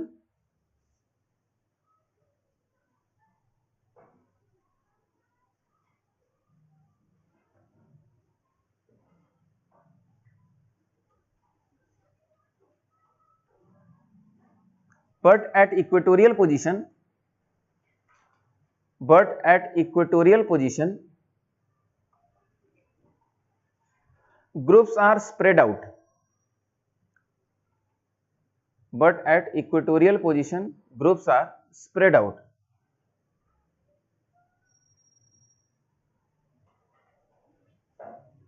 so it will be more stable at equatorial position, so it will be more stable at equatorial position. It will be more stable at equatorial position. सारी बात का conclusion ये है कि यहाँ कोई other than hydrogen group होगा तो एक्सियल पोजीशन पे कंफर्टेबल नहीं है, क्योंकि उसमें स्टेरिक हिंड्रेंस होने लगेगा। और CH3 तब कहाँ कंफर्टेबल है, इक्वेटोरियल पोजीशन पे। तो चाहे कितने भी CH3 इक्वेटोरियल पे हो जाए तो सबसे बढ़िया वो स्टेबल कंफर्मेशन हुआ। तो ये ज्यादा स्टेबल हो गया, कम स्टेबल हो गया, इक्विलिब्रियम इसके डायरेक्शन में शिफ्ट कर जाएगा। मेरे ख्याल से आपको क्लियर हो गया, ठीक है। अब देखिए ये डिस्कवरीज देखने में बड़ी आसान लग रही है, बना के एकदम समझा दे रहे हैं, ठीक है, लेकिन इस डिस्कवरी के लिए नोबेल प्राइज मिला है कि भाई 1,3 डाइएक्सियल इंटरेक्शन भी होता है। समझ में आ रही बात, ये इससे इंटरेक्ट कर रहा है, उतना दूर है लेकिन इंटरेक्शन हो रहा है और इसके कारण क्या हो रही है, अनस्टेबिलिटी आ रही है। ये पॉइंट समझ में आ रहा है, ठीक है। तो कई प्रकार के हम लोगों ने स्ट्रेन पढ़े, जैसे इक्लिप्सिंग स्ट्रेन पढ़ा, वो सीधा सीधा समझ में आ रहा था एकदम पीछे। फिर उसके बाद स्टेरिक हिंड्रेंस के लिए हम लोगों ने वंडरवॉल स्ट्रेन डिफाइन कर दिया, 4 बॉन्ड, ये भी बेसिकली वंडरवॉल स्ट्रेन टाइप का ही स्ट्रेन है, लेकिन एक स्पेशल फॉर्म में स्ट्रेन आ रहा है, इसीलिए इसको 1,3 डाइएक्सियल इंटरेक्शन या ट्रांस एनुलर स्ट्रेन बोला जाता है। समझ में आ रही बात, ठीक है। तो यहां भी स्ट्रेन हो रहा है, इसलिए ज्यादा कंफर्टेबल क्या है, यहां है। अब इसके बाद हम लोग, ठीक है, सेकेंड पॉइंट पे आते हैं। अगर हम 1,2 डाइमिथाइल की बात करें तो 1,2 डाइमिथाइल के 2 फॉर्म हो सकते हैं, या तो सिस फॉर्म हो सकता है या तो ट्रांस फॉर्म हो सकता है। तो जरा इसको बना के समझा दे।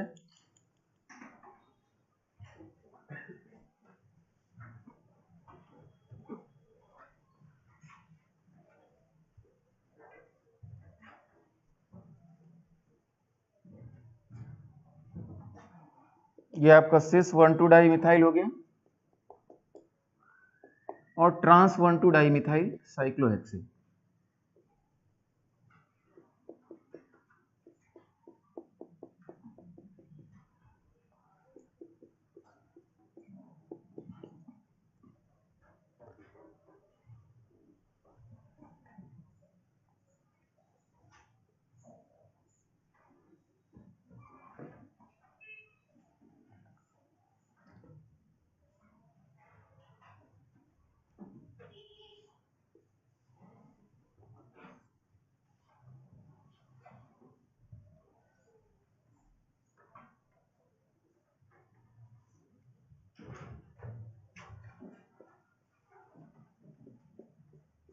अच्छा, आप प्रैक्टिस कर लीजिएगा बाद में, ठीक है, पहले एक बार जल्दी से इसको समझने की कोशिश करिए, ठीक है, आप अपने से अलग से भी बना के प्रैक्टिस करेंगे इसकी। जैसे पहली बात तो ये दो कन्फर्मेशन है जो आपस में इक्विलिब्रियम में होते हैं, और दोनों क्या है, चेयर कन्फर्मेशन और फ्लिपिंग हुआ है। ये प्रोसेस क्या है, फ्लिपिंग का प्रोसेस होता है। जैसे हम लोग ओपन चेन में क्या कर रहे थे, घुमा रहे थे, ठीक है, जबकि साइक्लिक सिस्टम में फ्लिपिंग से एक दूसरे में एक कन्फर्मेशंस को कन्वर्ट किया जाता है। और फ्लिपिंग मतलब ये भी सिग्मा बॉन्ड के अराउंड रोटेशन है, लेकिन एक साथ रोटेशन होता है। समझ में आ रही बात, ठीक है, तो ये भी रोटेशन का ही पार्ट है, लेकिन वो अलग तरीके से इसको समझा जाता है। अब इसको समझने की कोशिश करिए। अब सिस ट्रांस का एक और मतलब समझने की कोशिश करिए। ये आपका अप है और ये आपका क्या है, डाउन है। तो अप डाउन का कॉम्बिनेशन या डाउन अप का कॉम्बिनेशन, डाउन अप का कॉम्बिनेशन ये क्या होता है, ट्रांस होता है। यानी अप अप का कॉम्बिनेशन या डाउन डाउन का कॉम्बिनेशन ये क्या हो गया, आपका सिस हो गया। अब यही कंसेप्ट पहले यहां लगाएंगे। तो जैसे कोई कहे कि भाई CH3 बनाना है, कहीं भी बना लीजिए, सबसे आसान हमारे लिए क्या है, एक्सियल पोजीशन में बना लिए। तो ऊपर वाले का एक्सियल क्या होता है, अप होता है, और हमको 2 पोजीशन पे क्या बनाना पड़ेगा, डाउन बनाना पड़ेगा, ताकि ये क्या हो जाए, ट्रांस हो जाए। ये इसका अप है, ये क्या है आपका CH3, इसका क्या है, डाउन है, ये आपका डाउन हो गया। तो ये कॉम्बिनेशन क्या हो गया, 1-2 का कॉम्बिनेशन और ये ट्रांस का कॉम्बिनेशन। सिस ट्रांस के लिए जो यहाँ लॉजिक है वही लॉजिक यहाँ भी अपनाएंगे, अप डाउन के कंसेप्ट पे बताएंगे। हाँ, लेकिन स्टेबिलिटी की अगर बात कर रहे हैं तो ये आपका कॉम्बिनेशन क्या है, एक्सियल, और ये भी कॉम्बिनेशन क्या है, एक्सियल। ये कॉम्बिनेशन एक्सियल एक्सियल का है। एक्सियल इक्वेटोरियल से अप डाउन की बात नहीं, मतलब एक्सियल इक्वेटोरियल से सिस ट्रांस की बात नहीं करेंगे, वो अप डाउन से करेंगे। तो ये ऊपर वाले का अप हो गया और नीचे वाले का डाउन हो गया, तो ये ट्रांस स्ट्रक्चर हो गया, और ये स्टेबिलिटी के लिए एक्सियल एक्सियल। फ्लिपिंग कराया, तो फ्लिपिंग कराया तो एक्सियल बॉन्ड कहां चला जाएगा, इक्वेटोरियल, और इक्वेटोरियल ये भी एक्सियल है, तो ये भी कहां चला जाएगा, इक्वेटोरियल, ठीक है। तो नीचे का इक्वेटोरियल ऊपर होता है और ऊपर का इक्वेटोरियल क्या हो गया, नीचे हो गया। ये भी क्लियर है मेरे ख्याल से। तो अच्छा, लेकिन अप डाउन पे फर्क पड़ा क्या, ये अप है और यहां अभी भी ये क्या है, अप है, और ये यहां डाउन था, ये अभी भी क्या है, डाउन है। ऊपर वाले का नीचे, ये आपका डाउन हो गया। यानी फ्लिपिंग से सिस ट्रांस पे कोई फर्क नहीं पड़ता है। फ्लिपिंग से सिस सिस ही रहेगा, ट्रांस ट्रांस ही रहेगा, उस पर कोई फर्क नहीं पड़ने जा रहा। ये पॉइंट क्लियर हुआ। ये इधर भी ट्रांस है और उधर भी क्या है, ट्रांस है। हाँ, लेकिन यहाँ ये कॉम्बिनेशन क्या है, इक्वेटोरियल इक्वेटोरियल का कॉम्बिनेशन है। मतलब ये इक्विलिब्रियम लगभग पूरा शिफ्टेड है किधर, फॉरवर्ड डायरेक्शन में, और के इक्विलिब्रियम क्या है, ग्रेटर देन 1 है। ये पॉइंट भी समझ में आ गया, ठीक है। अब यहाँ पे वही लॉजिक लगाया जाए, तो यहाँ भी हम अपने कंफर्ट के अनुसार बनाएंगे। CH3 को कहाँ बना दिया, अब बना दिया, तो यहाँ भी हमको क्या बनाना पड़ेगा, अब बनाना पड़ेगा। क्यों, क्योंकि सिस स्ट्रक्चर बनाना है, अप का कॉम्बिनेशन सिस हो गया, और ये कॉम्बिनेशन क्या है, एक्सियल और इक्वेटोरियल। फ्लिपिंग कराया तो ये आपका इक्वेटोरियल पे चला जाएगा, और ये इक्वेटोरियल है, कहां चला जाएगा, एक्सियल पे चला जाएगा। ये अभी भी अप हो जाएगा, और ये कॉम्बिनेशन भी क्या हो जाएगा, अप हो जाएगा। ये अभी भी सिस है, समझ में आ रही बात। लेकिन ये कॉम्बिनेशन क्या हो गया, इक्वेटोरियल एक्सियल का कॉम्बिनेशन हो गया। यानी यहाँ के इक्विलिब्रियम क्या हो जाएगा, इक्वल्स टू 1 हो जाएगा। बना लीजिए इसको पहले।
हो गया।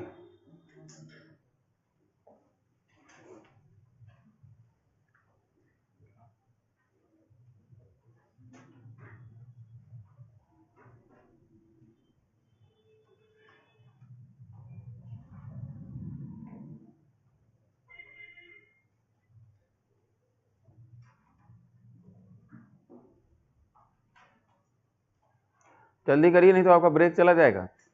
ठीक है, आज इसको खत्म करना ही है। नेक्स्ट क्लास से रिएक्शन मैकेनिज्म पढ़ाएंगे। ठीक है, इसमें काफी कुछ है, जल्दी से इसको खत्म किया जाए। ठीक है, बेसिक आइडिया आपको हो गया। देखिए अगर ये आइडिया आपको समझ में आ गया, इतना समझ में आ गया तो इसके बाद कुछ है नहीं, एक्सियल इक्वेटोरियल की बात है और कुछ नहीं इसमें। ठीक है, अब इसमें एक और चीज समझा जाए। अच्छा, एक इंपॉर्टेंट पॉइंट है जिसके बाद में फिर से बात करेंगे, कौन किसके अपोजिट है। हालांकि उसका निष्कर्ष हमने बता दिया कि लिविंग ग्रुप एक्सियल पे होता है तब 180 डिग्री अपोजिट हाइड्रोजन मिलता है। अगर इक्वेटोरियल पे हो जाएगा तब आपको हाइड्रोजन 180 डिग्री अपोजिट नहीं मिलता है। उसके अपोजिट क्या होता है, कार्बन कार्बन का बॉन्ड होता है। इसको बढ़िया से दिमाग में बैठा लीजिएगा, इसको हम एक बार फिर से बताएंगे। ठीक है, क्योंकि वो इंपॉर्टेंट है हमारे लिए। कुछ अच्छे क्वेश्चन समझ में ही नहीं आते कि हुआ कैसे। ठीक है, लेकिन उसका कंसेप्ट यहाँ से है। अच्छा, अब देखा जाए इनमें ये तो समझ में आ गया कि इक्विलिब्रियम की बात। जैसे यहाँ पे अगर मान लीजिए हम रिलेटिवली यहाँ इथाइल बना दें, इथाइल बना दें, तो आपकी फर्स्ट प्रायोरिटी क्या होगी कि इथाइल को कहाँ रखा जाए, बल्कि ग्रुप है इक्वेटोरियल पे रख दिया जाए। यानी इथाइल आपका ये क्या हो गया, ये आपका इथाइल अगर हो गया, ये इक्वेटोरियल पोजीशन पे है और ये आपका इथाइल कहाँ चला गया, एक्सियल पोजीशन पे। तो इसका मतलब के इक्विलिब्रियम क्या हो जाएगा, लेस देन 1 हो जाएगा। इसका परसेंटेज ज्यादा हो जाएगा, इसका परसेंटेज कम हो जाएगा। यानी बल्कि ग्रुप पे आप ध्यान रखेंगे। अच्छा, आपकी कोशिश तो ये है कि हम सभी को इक्वेटोरियल पे भेज दें, लेकिन सिस फॉर्म में पॉसिबल नहीं हो पा रहा है। एक एक्सियल पे जाएगा तो दूसरा इक्वेटोरियल पे जाना ही। ये पॉइंट क्लियर हो रहा है। ठीक है, तो इसका मतलब आप दोनों को नहीं भेज पा रहे हैं। ठीक है, दोनों को भेजना यहाँ संभव नहीं है क्योंकि आपको सिस ज्योमेट्री भी बनानी है। ये मेरे ख्याल से आपको क्लियर हो गया। तो बल्कि ग्रुप को प्रेफरेंस दीजिएगा। तो यहाँ अगर ये क्वेश्चन हम बना दें और पूछे के इक्विलिब्रियम क्या है, तो के इक्विलिब्रियम क्या होगा, लेस देन 1 होगा। आप ध्यान देंगे कि भाई बल्कि ग्रुप किधर इक्वेटोरियल पोजीशन पे। ये पॉइंट क्लियर होगा। अच्छा, इसमें एक और क्वेश्चन पूछने का तरीका क्या होता है कि यहाँ अगर ग्रुप हम Z बना दें, ठीक है, ये आपका Z हो गया ग्रुप। ठीक है, और डिफरेंट हम वैल्यूज लिख दें कि भाई Z इक्वल्स टू H है, Z इक्वल्स टू CH3 है, Z इक्वल्स टू C2H5 है, Z equals to tertiary butyl है, और के इक्विलिब्रियम से मैच कराएं। तो ऑब्वियस ही बात है। ठीक है, ग्रुप जितना यहाँ के इक्विलिब्रियम की वैल्यू क्या हो जाएगी, Z इक्वल्स टू H, के इक्विलिब्रियम 1 हो जाएगा। और ग्रुप जितना बल्कि होता जाएगा उतनी स्ट्रॉन्ग टेंडेंसी क्या होगी, उसकी इक्वेटोरियल पोजीशन पे जाने की टेंडेंसी होगी। जैसे यहाँ के इक्विलिब्रियम मान लीजिए हम 50 लिख दें, यहाँ आपका 500 लिख दें, यहाँ 5000 लिख दें, कुछ भी लिख दें, तो आपको बस ये जानना है कि भाई जितना बड़ा ग्रुप होगा उतना ज्यादा उसकी टेंडेंसी कहाँ होगी, इक्वेटोरियल पोजीशन पे रहने होगी और के इक्विलिब्रियम उतना ज्यादा हो जाएगा। यहाँ वैल्यूज का कोई मतलब नहीं है, लेकिन मैच कराना होता है। तो जितना स्टेरिक हिंड्रेंस उतना ज्यादा टेंडेंसी कहाँ है, इक्वेटोरियल पोजीशन पे जाने की, और के इक्विलिब्रियम उतना बढ़ जाएगा। ये मेरे ख्याल से क्लियर है। ये सब क्वेश्चन का आइडिया है। ठीक है, आपको समझ में आ जाएगा। हाँ बताइए।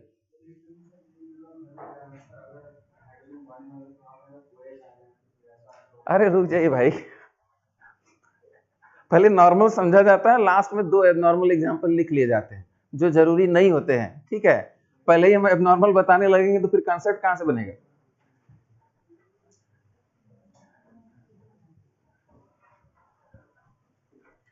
देखिए एक चीज हमेशा कंसंट्रेट किया करिए कि आईटीएस क्वेश्चन में कभी बहुत एबनॉर्मल चीजें नहीं पूछी जाती। हाइड्रोजन बॉन्डिंग से बोट कन्फर्मेशन ज्यादा स्टेबल हो गया, एक्सियल वाला ज्यादा स्टेबल हो गया, कहाँ आईटी सवाल में पूछा है। हाँ, लेकिन आपके फर्स्ट में सवाल है, उसको लास्ट में बता देंगे। ठीक है, वो कोई जरूरी बात थोड़ी ना है। हाँ, ये कंसेप्ट मेरे ख्याल से आपको क्लियर हो गया। ठीक है, अच्छा इसके बाद अगर देखा जाए, अगला हम लोग का फोर्थ अगर देखा जाए। अच्छा एक और बात यहां, जैसे कोई पूछे कि सिस 1,2 और ट्रांस 1,2 में ज्यादा स्टेबल कौन है, स्टेबिलिटी बताइए। सिस 1,2 और ट्रांस 1,2 में ज्यादा स्टेबल कौन है? तो ऑब्वियस ही बात है, स्टेबिलिटी कंपेयर कर रहे हैं तो उसमें इक्वेटोरियल पे चला गया था, उससे कंपेयर करेंगे, और यहाँ एक्सियल इक्वेटोरियल का कॉम्बिनेशन है। तो हीट ऑफ कंबशन किसका ज्यादा होगा, तो सिस वाले का हीट ऑफ कंबशन ज्यादा हो जाएगा। तो ऐसा सवाल तुरंत कर ले जाएंगे आप। ठीक है, अब हम लोग जो इंपॉर्टेंट इसमें है 1,3 डाइमिथाइल। ठीक है, तो 1,3 डाइमिथाइल में भी 2 स्ट्रक्चर बना लेते हैं, एक बार सिस बना लेते हैं, एक बार ट्रांस बना लेते हैं।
हो गया?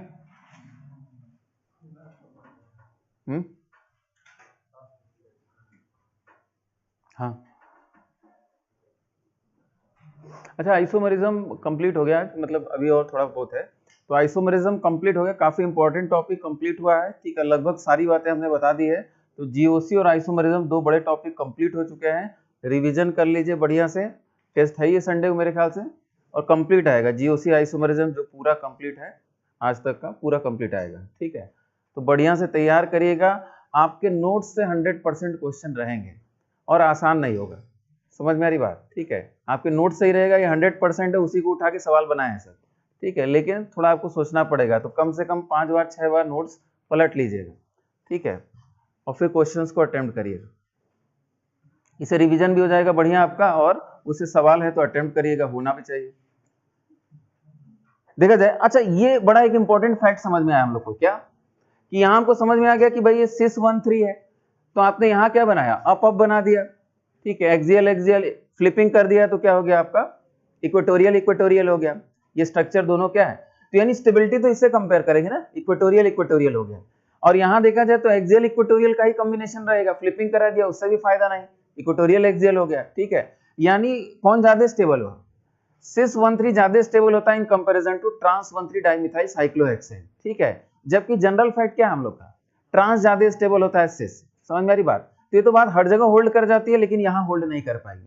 अच्छा, 1-2 में भी कोई दिक्कत नहीं थी, ट्रांस ज्यादा स्टेबल था, 1-4 में भी दिक्कत नहीं होगी, ट्रांस ज्यादा स्टेबल होगा, ठीक है, लेकिन 1-3 में ऐसा नहीं हो पाया, क्लियर है, ठीक है। और इस बात का पता कहां से चलता है, हीट ऑफ कंबशन से पता चलता है।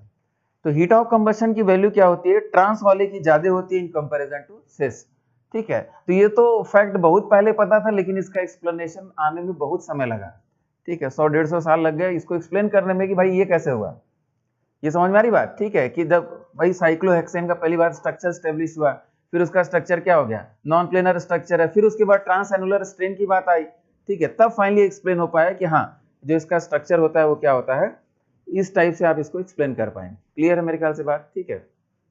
तो अपने आप में इंपॉर्टेंट क्वेश्चन भी होता है। अच्छा, क्वेश्चन बनाने के लिए सिंप्लीफाइड तरीके से मान लीजिए हमने ऐसे लिख दिया, और लिख दिया कि भाई which of the following is more stable, trans 1-3 या ट्रांस, ठीक है, सिस 1-3, तो आपको समझना पड़ेगा कि भाई क्या पूछ रहा है, और तुरंत आप उसको अटेम्प्ट कर ले, बाकी कोई ऐसी एक्सेप्शनल पॉइंट कहीं आएंगे नहीं, ठीक है। अच्छा, क्वेश्चन पूछने का और तरीका क्या है, इसको समझा जाए। जैसे मान लीजिए हमने यहाँ स्ट्रक्चर्स को और चेंज किया, मान लीजिए हमने यहाँ एक बल्कि ग्रुप लगा दिया, ठीक है, यहाँ हमने लगा दिया कार्बन कार्बन, इसको बनाइएगा नहीं, बस देखिए इसको, यहाँ मान लीजिए हमने मिथाइल लगा दिया, और यहाँ आपका इथाइल लग गया, या यहाँ भी मिथाइल लगा दिया हमने। तो इसके क्वेश्चन पूछने के कई तरीके होते हैं, एक तो आपसे स्टेबिलिटी वाइज पूछ सकता है, ऐसे 4 स्ट्रक्चर बना दिया और स्टेबिलिटी पूछ रहा है, तो आपका पहला आइडिया क्या होगा, अच्छा टर्सरी ब्यूटाइल जो ग्रुप है, टर्सरी ब्यूटाइल ये बहुत बड़ा ग्रुप होता है, तो टर्सरी ब्यूटाइल को आप कहां रखेंगे, इक्वेटोरियल पे रखेंगे, और कोई ऑप्शन आपके पास नहीं है, ठीक है, टर्सरी ब्यूटाइल को हम इक्वेटोरियल पोजीशन पे ही रखने जा रहे हैं, ठीक है। और उसके बाद सिस ट्रांस का ध्यान रखिएगा, जैसे अगर इसका स्ट्रक्चर बनाना होगा तो हम लोग स्ट्रक्चर कैसे बनाएंगे, जरा देखा जाए। इसका जो सबसे स्टेबल स्ट्रक्चर होगा, तो पहली बात तो रिलेटिव पोजीशंस का ध्यान रखेंगे, 1 हो गया, 2 हो गया, 3 हो गया, 4 हो गया, 1 3 4 पे अटैचमेंट रखेंगे और सिस ट्रांस का ध्यान रखेंगे।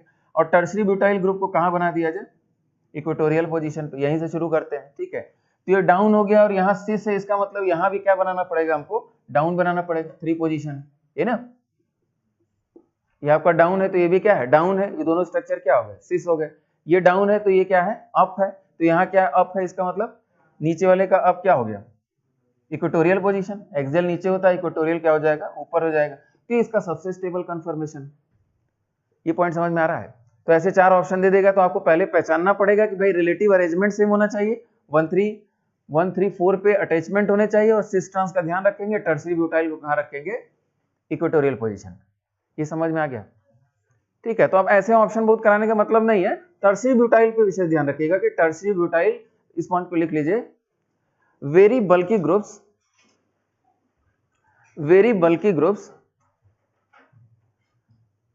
such as tertiary butyl, very bulky groups such as tertiary butyl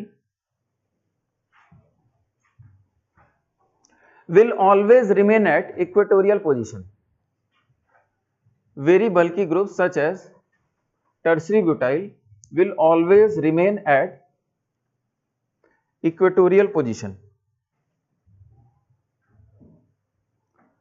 Will always remain as equatorial position. अब यहाँ क्वेश्चन का आइडिया और समझने को, ये पॉइंट समझ में आ गया? Very bulky group such as tertiary butyl will always remain at equatorial position. अच्छा, अगर मान लीजिए आपको इसका हीट ऑफ कंबशन कंपेयर करना है तो आप तो इसका सबसे स्टेबल कंफर्मेशन बनाएंगे ना.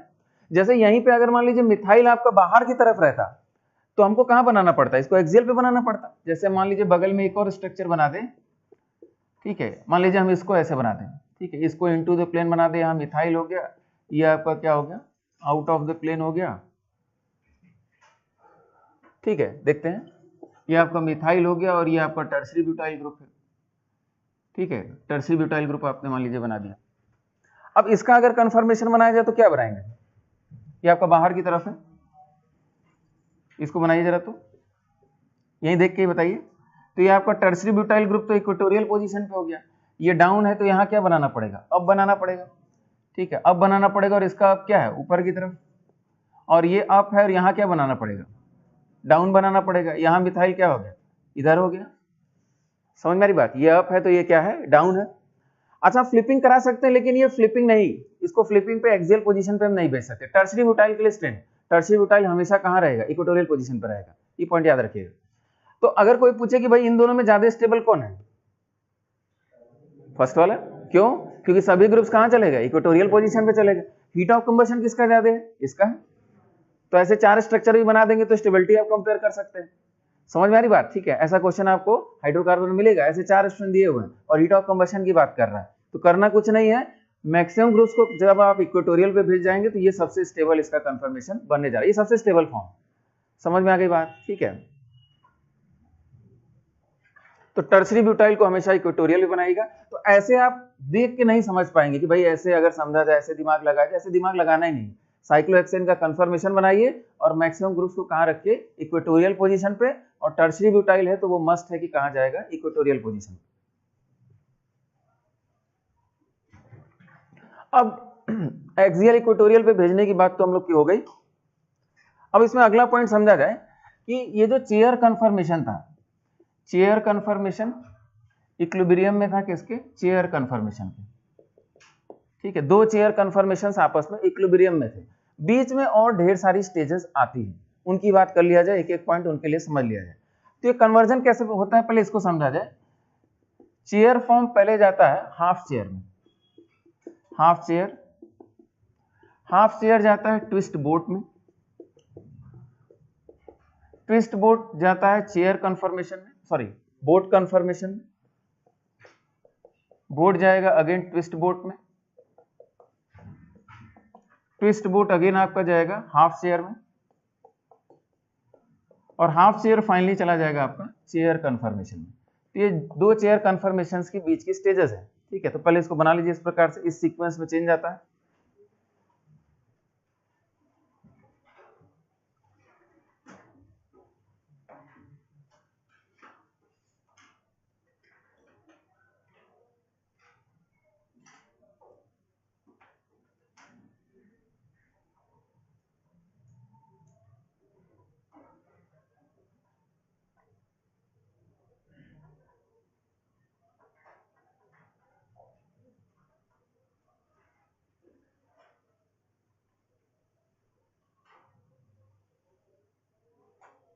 अच्छा, इसमें अगर स्टेबिलिटी की बात किया जाए, स्टेबिलिटी,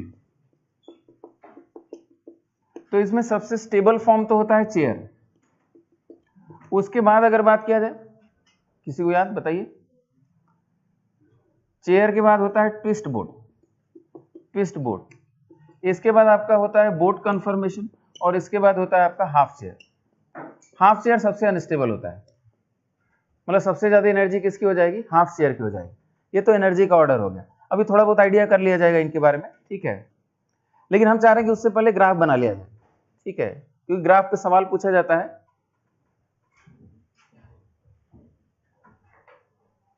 ठीक है, सीक्वेंस आप याद रखिएगा, हमको बताइएगा. तो इसमें अगर ग्राफ की बात किया जाए फिर से, तो इसमें भी बेसिकली क्या है, चार एनर्जी लेवल्स है. अगर एनर्जी की बात किया जाए तो इसमें 4 एनर्जी लेवल्स हमको दिख रहे हैं।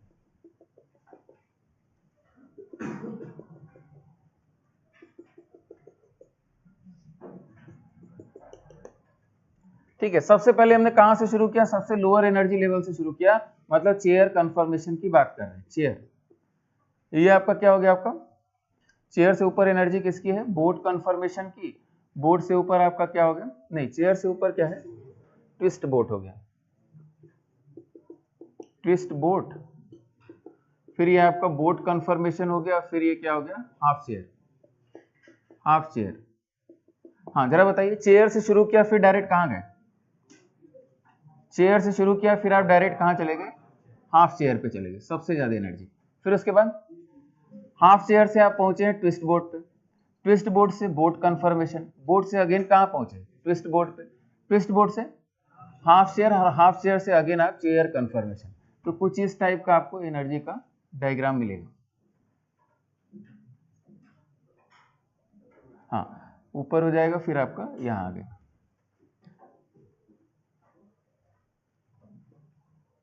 मतलब सीक्वेंस पता होना चाहिए, किस सीक्वेंस में जा रहा है। ठीक है, वो भी इंपॉर्टेंट है।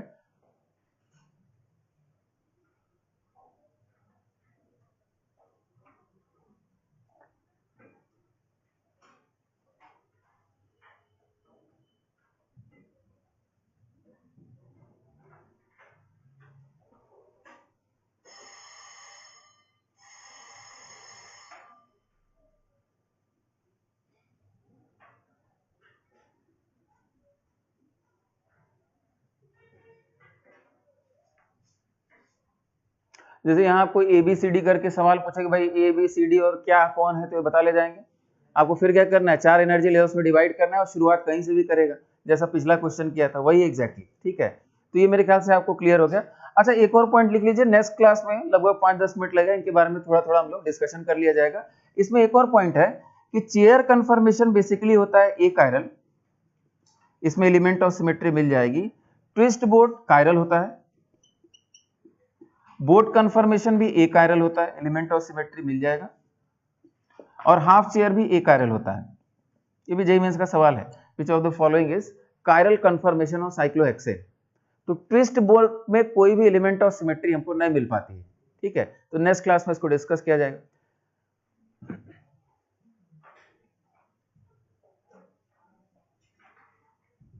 लिख लिया आपने? ठीक है, तो नेक्स्ट क्लास में यहाँ से डिस्कस करेंगे और नेक्स्ट क्लास में हम लोग रिएक्शन मैकेनिज्म शुरू करेंगे। ठीक है, तो सभी क्वेश्चन कंप्लीट कर लीजिएगा, 1-2 क्वेश्चन नहीं होंगे तो नेक्स्ट क्लास में हो जाएंगे। ठीक है।